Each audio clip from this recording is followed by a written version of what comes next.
नमस्कार विद्यार्थी मित्रांनो, NX मराठीच्या एका नवीन व्हिडिओमध्ये मी अजय तेलंग आपले मनापासून स्वागत करतो। तर मित्रांनो, आजच्या व्हिडिओमध्ये आपण सेंट्रल बँक ऑफ इंडिया यांच्या मार्फत घेण्यात येणाऱ्या संपूर्ण भरतीबाबतची माहिती पाहणार आहोत। या भरतीमध्ये तब्बल 4500 जागा भरल्या जात आहेत। त्यामुळे बँकिंग क्षेत्रामध्ये नोकरी शोधणाऱ्या उमेदवारांना एक चांगली संधी आहे। तेव्हा इथे कोण अर्ज करू शकतो, वयमर्यादा किती आहे, पगार किती मिळणार आहे, परीक्षा कशी होणार आहे, अर्ज फी किती आहे, आवश्यक कागदपत्र कोणकोणती आहे आणि सर्वात महत्त्वाचं म्हणजे या भरतीमध्ये कायमची नोकरी मिळते का, तर या सर्व प्रश्नांची उत्तरे आजच्या व्हिडिओमध्ये तुम्हाला मिळणार आहे। त्यामुळे व्हिडिओ शेवटपर्यंत नक्की बघा। आपल्या चॅनलवर नवीन असाल तर आताच चॅनलला सबस्क्राइब करून बाजूची नोटिफिकेशन बेल प्रेस करून घ्या।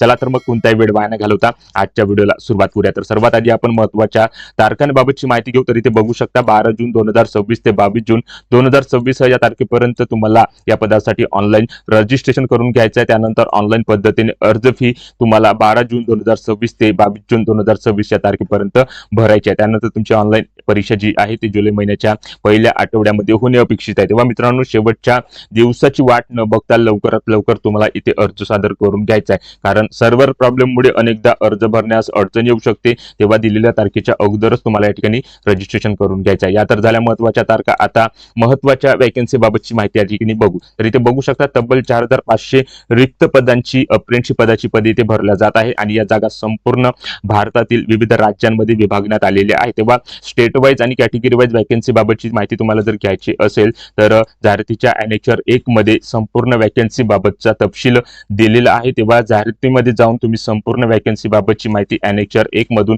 इथे घेऊ शकता। आता तुम्ही म्हणाल की तुम्हाला जाहिरात कुठे मिळेल, तर टेन्शन घेऊ नका। व्हिडिओच्या डिस्क्रिप्शन बॉक्समध्ये टेलिग्राम ग्रुपची लिंक देतो, तिथे जाऊन तुम्ही टेलिग्राम ग्रुप जॉईन करून या ठिकाणी ही जाहिरात डाउनलोड करून संपूर्ण पदभरतीची आणि वॅकन्सी बाबतची माहिती घेऊन त्या ठिकाणी अर्ज सादर करू शका। आता ही तर झाली वॅकन्सी बाबतची माहिती। आता या पदासाठी एलिजिबिलिटी क्रायटेरिया कशा प्रकारचा लागणार आहे, त्यामध्ये वयाची अट, शिक्षण पात्रता कशा प्रकारची देण्यात आलेली आहे, तर त्याबाबतची माहिती बघू। तर इथे बघा, उमेदवार हा भारताचा नागरिक असणे आवश्यक आहे। अर्ज करण्याकरता जी वयाची अट दिलेली आहे ती मिनिमम 20 वर्ष तर मॅक्सिमम वयाची अट 28 वर्षापर्यंत देण्यात आलेली आहे। कॅटेगरीमधून तुम्ही अर्ज करत असाल तर वयामध्ये सूट मिळणार आहे। तर इथे बघू शकता SC ST करता 5 वर्षाचं वयामध्ये सूट दिलं गेलेलं आहे। त्यानंतर OBC करता 3 वर्ष, त्यानंतर दिव्यांगांसाठी जनरल EWS कॅटेगरीमध्ये 10 वर्ष, OBC दिव्यांगांसाठी 13 वर्ष, तर SC ST दिव्यांगांसाठी 15 वर्षाचं एज रिलॅक्शन या ठिकाणी असणार आहे। तर या दिलेल्या एज क्रायटेरियानुसार तुम्ही जर या पदासाठी पात्र ठरत असाल तर नक्की या ठिकाणी प्रयत्न करू शकता। त्यानंतर शिक्षण पात्रता कशा प्रकारे लागणार आहे, तर या भरतीसाठी उमेदवार कोणत्याही शाखेचा पदवीधर असणे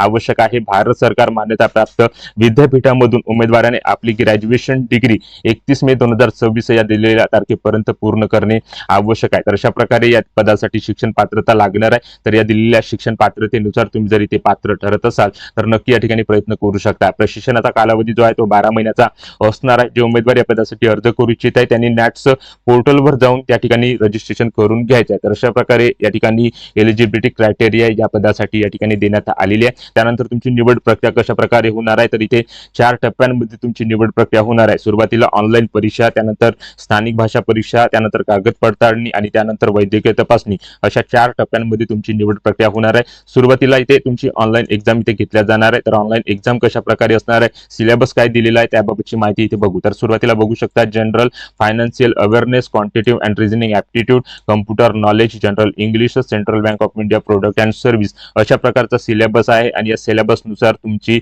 एक्झाम इथे घेतल्या जाणार आहे। या एक्झाम मध्ये 100 प्रश्न विचारला जाणार आहे। 100 प्रश्नासाठी 100 गुण असणार आहे आणि हे जे एक्झाम होणार आहे त्या एक्झाम करता जो टायमिंग असणार आहे तो 60 मिनिटाचा असणार आहे। आणि ही जी परीक्षा आहे तुम्ही हिंदी आणि इंग्लिश या 2 लँग्वेज मध्ये देऊ शकता। आणि या परीक्षेचा जो प्लस पॉइंट आहे तो प्लस पॉइंट म्हणजे या प्रश्नामध्ये कोणत्याही प्रकारची निगेटिव्ह मार्किंग इथे दिले गेले नाही चुकीच्या उत्तरासाठी। तेव्हा तुम्ही जास्तीत जास्त गुण इथे या ठिकाणी घेऊन या परीक्षेमध्ये पात्र ठरू शकता। तर अशा प्रकारे तुमची सुरुवातीला ऑनलाईन एक्झाम होणार आहे आणि हे जी एक्झाम या ठिकाणी होणार आहे बँकेमार्फत या ठिकाणी बघू शकता BFSI SSC यांच्या वेबसाईटच्या माध्यमातून तुमची ऑनलाईन एक्झाम इथे घेतल्या जाणार आहे। ऑनलाईन एक्झाम मध्ये जे उमेदवार पात्र ठरतील त्यांची एक स्थानिक भाषा परीक्षा होणार आहे। जे उमेदवार ज्या राज्यामधून या ठिकाणी अर्ज करत आहेत त्या राज्याची स्थानिक भाषा लिहिता वाचता बोलता येणे आवश्यक आहे। तर आपण महाराष्ट्रामधून या ठिकाणी अर्ज करत आहोत, तर महाराष्ट्रामधील मराठी भाषा या ठिकाणी लिहिता वाचता बोलता येणे आवश्यक आहे आणि याच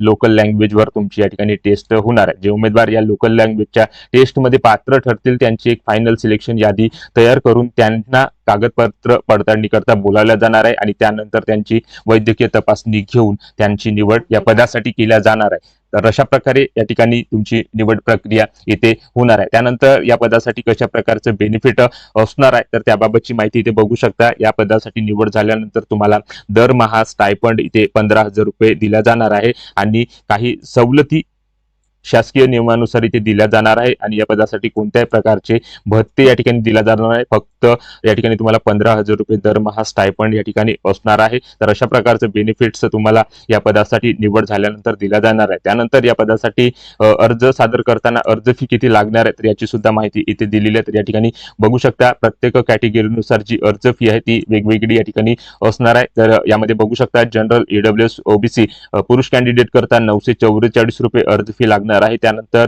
general EWS OBC female candidate करता 708 रुपये, त्यानंतर SC ST female male candidate करता 236 रुपये, त्यानंतर दिव्यांगांसाठी 236 रुपये, तर ट्रान्सजेंडर यांच्यासाठी 236 रुपये अर्ज फी। अशा प्रकारे या ठिकाणी कॅटेगरीनुसार अर्ज फी इथे देण्यात आलेली आहे। ऑनलाईन अर्ज सादर करताना ऑनलाईन माध्यमांचा वापर करून तुम्हाला ही अर्ज फी या ठिकाणी भरायची आहे। नॉन रिफंडेबल फी या ठिकाणी असणार आहे। तर अशा प्रकारे अर्ज फी बाबत माहिती या जाहिरातीमध्ये देण्यात आली। त्यानंतर या पदासाठी ऑनलाईन अर्ज कशा प्रकारे सादर करायचा आहे तर सुरुवातीला तुम्हाला नॅट्स पोर्टलवर जाऊन रजिस्ट्रेशन करून घ्यायचं आहे। त्यानंतर या ठिकाणी ऑनलाईन रजिस्ट्रेशन झाल्यानंतर तुम्हाला सेंट्रल बँक ऑफ इंडिया यांच्या मार्फत प्रोव्हाइड केलेल्या ऑफिशियल वेबसाईटवर जाऊन ऑनलाईन पद्धतीने अर्ज या ठिकाणी सादर करून घ्यायचा। तर ऑनलाईन अर्ज कशा प्रकारे या ठिकाणी सादर करायचा आहे याची माहिती या जाहिरातीमध्ये या ठिकाणी देण्यात आलेली आहे। तर या ठिकाणी बघू शकता सेंट्रल बँक ऑफ इंडिया यांच्या मार्फत प्रोव्हाइड करण्यात आलेल्या तर या वेबसाईटवर जाऊन तुम्हाला या ठिकाणी अर्ज सादर करून घ्यायचा आहे। अर्ज सादर करताना तुम्हाला कोणकोणती कागदपत्र या ठिकाणी लागणार आहे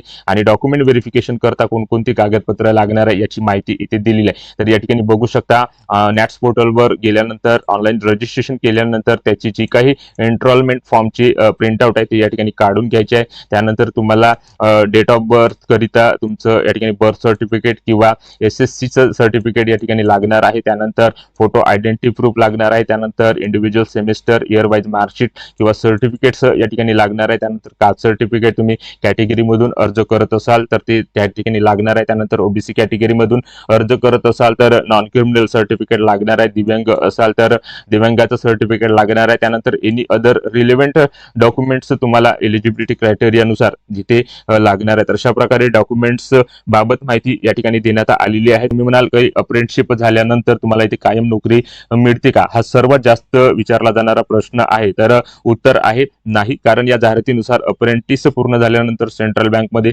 कायम नोकरी मिळेल याची कोणतीही हमी नसते। तर ही भरती कोणासाठी चांगली आहे तर जे विद्यार्थी नुकतेच ग्रॅज्युएशन पूर्ण केलेले आहे, ज्यांनी बँकिंग एक्सपिरियन्स हवा आहे, IBPS SBI RBI LIC अशा परीक्षांची तयारी करत आहे त्या विद्यार्थ्यांसाठी ही भरती खूप फायदेशीर आहे। माझ्या मते जर तुम्ही बँकिंग क्षेत्रामध्ये करिअर करायचा विचार करत असाल तर ही भरती नक्की भरावी, कारण 4,500 जागा आहे, निगेटिव्ह मार्किंग नाही, 15,000 स्टायपंड आहे, 1 वर्षाचा बँकिंग एक्सपिरियन्स आहे आणि भविष्यातील स्पर्धा परीक्षेसाठी ही भरती तुम्हाला उपयोगी या ठिकाणी पडणार आहे। तर या जाहिरातीमध्ये बघू शकता एनेक्चर 1 मध्ये संपूर्ण स्टेट वाईज वॅकन्सी बाबतचा तपशील इथे दिलेला आहे। तर आपल्या महाराष्ट्रामध्ये या पदाच्या 586 जागा भरल्या जात आहे। कॅटेगरी वाईज वॅकन्सी तुम्ही इथे बघून त्यानुसार अर्ज इथे सादर करू शकता। तर मित्रांनो, central bank of India apprentice recruitment 2026-27 बद्दलची संपूर्ण माहिती आपण पाहिलेली आहे। 4,500 जागा, ग्रॅज्युएशन पात्रता, 20 ते 28 वर्ष वयोमर्यादा, 15,000 रुपये स्टायपंड, 100 गुणांची परीक्षा, नेगेटिव्ह मार्किंग नाही आणि 12 महिन्याचं प्रशिक्षण तुम्हाला इथे दिलं जात आहे।